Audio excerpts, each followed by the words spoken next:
Hello, welcome to Lemon Studios, where we talk anything and everything entertainment. I'm, of course, the Lemon himself, Zeke Lemon, and this is my review for Friday Night SmackDown of August 23rd, 2024. But before we get into that, let's get the house cleaning out of the way, shall we? I'm Jaleel Like. Comment below, let me know your thoughts on this week's episode of SmackDown, and of course, hit that subscribe button as it helps me grow into my YouTube career. I would greatly appreciate it. Now, all that out of the way, let's get into the review.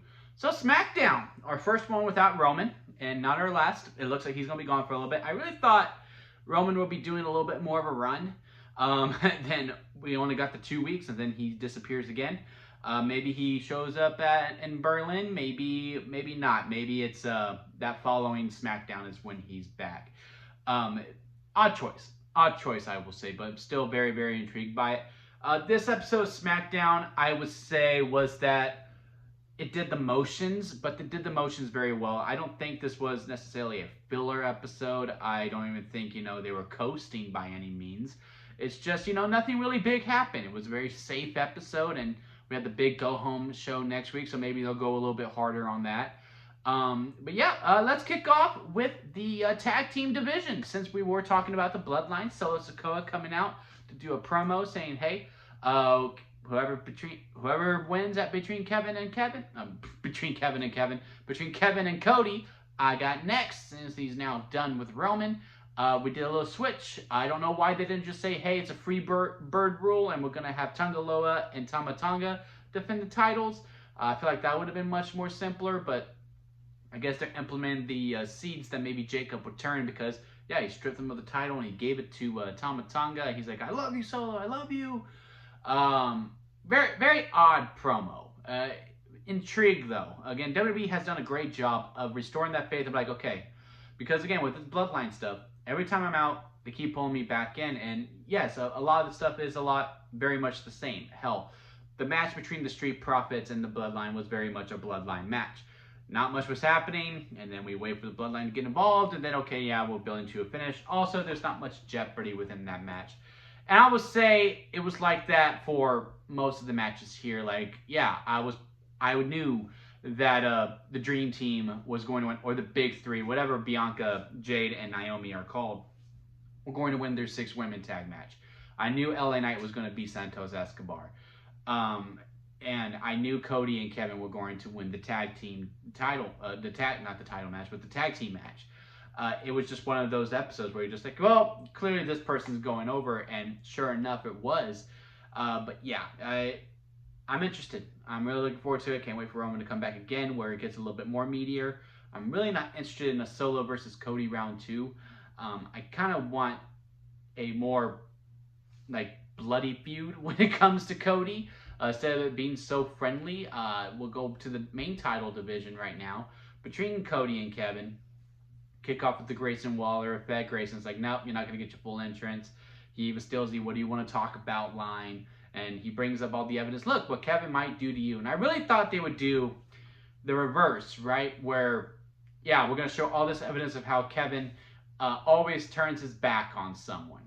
Because, like, Kevin ain't like that. And Kevin's like, yeah, no, I ain't like that anymore. We get to this tag team match. And then this is when Grayson finally turns on Theory.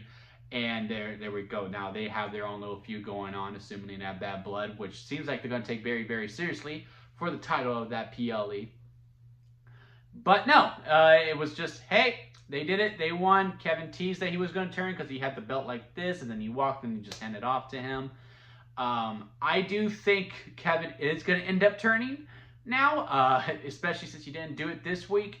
I think now at Bash in Berlin, Cody wins. Kevin gets mad, he beats him up, or maybe Orton beats him up, but one of the friends is turning on Cody for sure.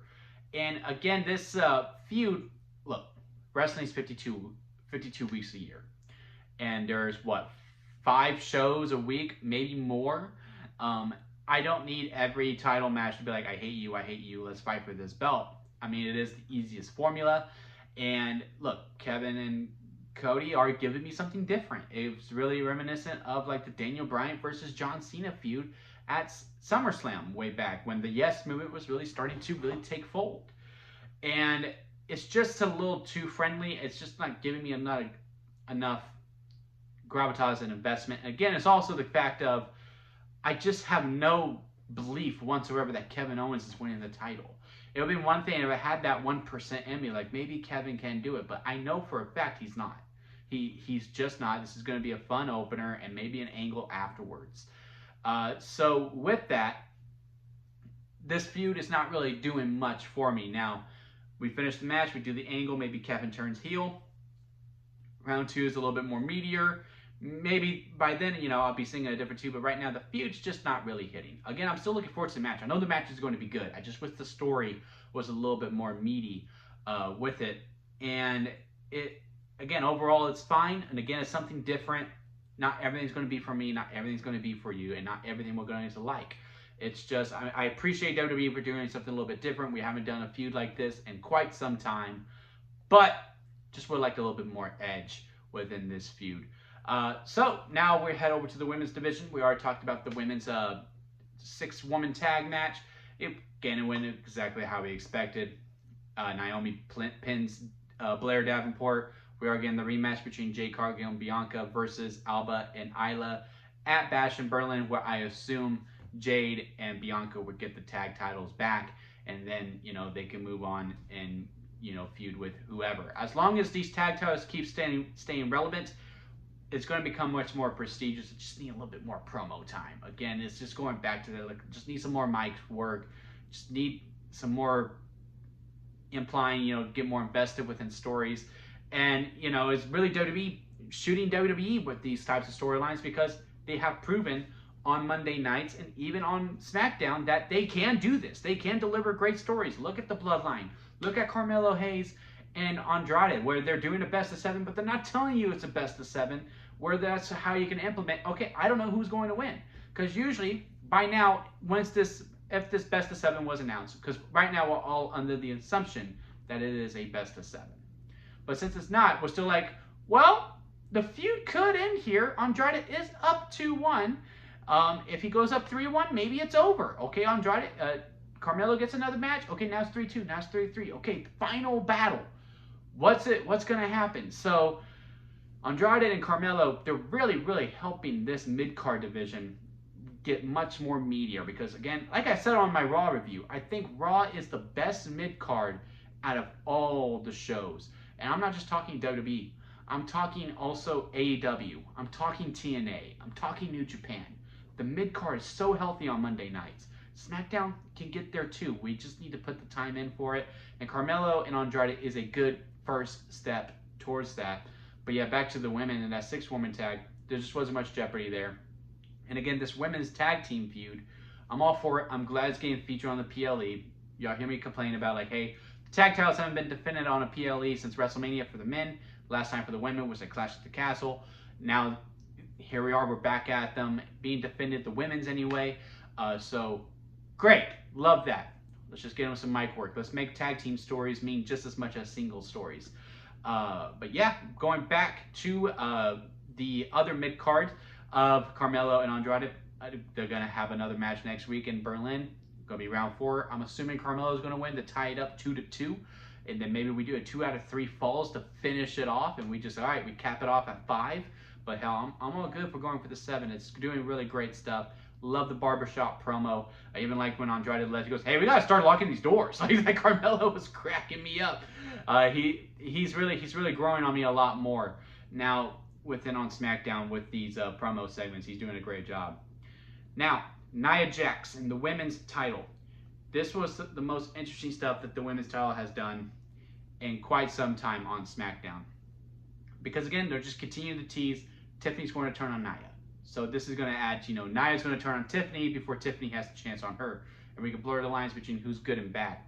But man, whoever thought to put Pretty Deadly and Tiffany Stratton together, give them a raise. Love these 3 together. As short as this segment was to really hype up this now street fight between Michin and Nia Jax. Also love the video that Michin got before this segment begun. Very much needed. Looks like we're going to light a fire under her. And I hope we do. I hope she has a strong showing. Again, it's just one of those things where I just don't expect her to win. I just do not expect her to win at all. Just need to work on amplifying that 1% within me. Michin, I don't feel like has it. Nia is this will be her first title defense. made a street fight to probably make it somewhat 50-50 for Michin. But yeah, loved how they had Chelsea and Piper, you know, gossiping and making sure Nia hears it. Loving everything that they're doing. Loving everything that they're doing. It seems like, okay, now the women's title is starting to feel a little bit more important. And that's all because of due to promos and segments. Again, not to be a broken record. It's just wrestling is a sports entertainment thing. And, you know, it's a TV show. And WWE does best when they focus on the storylines. They're great with the wrestling too, don't get me wrong. They are really good at the wrestling as well. But these characters are so rich and investing. Give them some promo time. And again, this was a really good segment for it. Now we'll finish up with the United States title. LA Knight has his first defense against Santos Escobar. Again, going to be a broken record. There was no jeopardy. It was his first defense. He's going to try to make the U.S. title mean something a little bit. Again, I think Logan Paul made that title prestigious. But LA Knight now just needs to rack up some defenses. Santos Escobar was first. He's going to have an open challenge next week. I don't know what Ricky Starks' contract situation is, so I don't know if it could be him. I heard that he's not under contract. That'd be a hell of a debut. But I heard someone else say, like, no, it's going to be Ilya who answers it, and that's how you can get around the whole SmackDown and Raw stuff. It's like, oh, yeah, that works. That completely works. All for that. Ilya versus LA Knight next week will be very, very fun. But yeah, again, this episode of SmackDown was just like, hey, we're just going to hit the beats, and we're going to hit them very, very well. All the matches were good.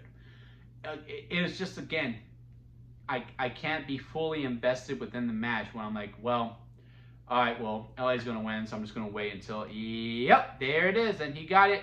All right, Bloodline match, okay, going to wait for a ref bump or for either Solo or Jacob to get involved. Oh, there they are. Okay, we're about to finish, and yep, sure enough, here we are. All right, Bianca, Jade, and Naomi, they're going to wreck shop for most of it. It was pretty much them in control the whole entire time. All right, this shouldn't go much longer. Okay, we had a commercial break. Yep, and it's done. It's just one of those things. And I just think we need to have a couple upsets. Just, again, you don't need, you know, the storylines to get on that too either. I will prefer that because, again, you know, if both characters feel strong, then yes, you do have that 1%, and 1% turns into 5, and 5 turns into 10. But every once in a while, if you had, you know, an upset, like, I don't know, you know, last week, Blair Davenport beat Naomi. But honestly, I kind of expected Blair Davenport to beat Naomi because Naomi was up 1-0, and obviously they're going to finish the trilogy on speed. But, you know, a lot of people consider that an upset. Need a little bit more of that just to be like, okay, I can't fully commit. I'm pretty sure this person's going to win, but I'm not too sure. But overall, wrestling was good. The promos that they did have in the video package that they had, they were good. I like this episode of SmackDown. Just wasn't the best, but we're all getting ready for next week in Berlin, which I'm sure is going to be a fire week for WWE. Love everything that's coming out for Monday night and Friday. Again, it looks like they're going to beef it up pretty well. We got Carmelo and Andrade round 4. We got Michin and Nia in a street fight. Maybe Charlotte reappears. Yeah, it's going to be an interesting week next week. But until next time, guys, I'll see you here at Lemon Studios.